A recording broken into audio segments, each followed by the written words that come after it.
బంతులండి. నేను నారు తెచ్చి వేసినవి అన్నీ కూడా ఇదిగో ఇవే వచ్చినాయండి. బాగా వచ్చేసినాయి, కానీ ఇంకో ఇలాగ వచ్చినాయి. అన్నీ కూడా ఇలాగ వచ్చినాయండి. ఇదిగోండి, అన్నీ ఇలాగే రేక బంతే వచ్చినాయి. ఏమో తెలియలేదు, అన్నీ రేక బంతే వచ్చినాయి. మంచిగా అయితే ముద్దబంతి ఏది రాలేదండి.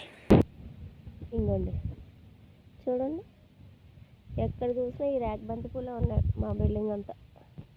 లాస్ట్ ఇయర్ అంతా ముద్దబంతితో నిండిపోయింది మా మిడ్ అంతా. ఈ సంవత్సరం రేక బంతితో నిండిపోయిందండి మా మిడ్ అంతా. ఎక్కడ చూసినా ఇవే ఉన్నాయి రేక బంతి. అక్కడొకటి లేదు, అన్ని చోట్ల రేక చూసారా, ప్రతి చోట. నాకు ఈసారి బంతి పూల మీద చిరాకు వచ్చింది. మరి ఏమవుతుందో. నేను మొన్న ఒకసారి నల్ల వంకాయ అని చెప్పాను కదా, చూడండి అక్కడోటి ఇలా కాతున్నాయి అంతే నల్ల వంకాయలు. ఓకేనండి, బాయ్.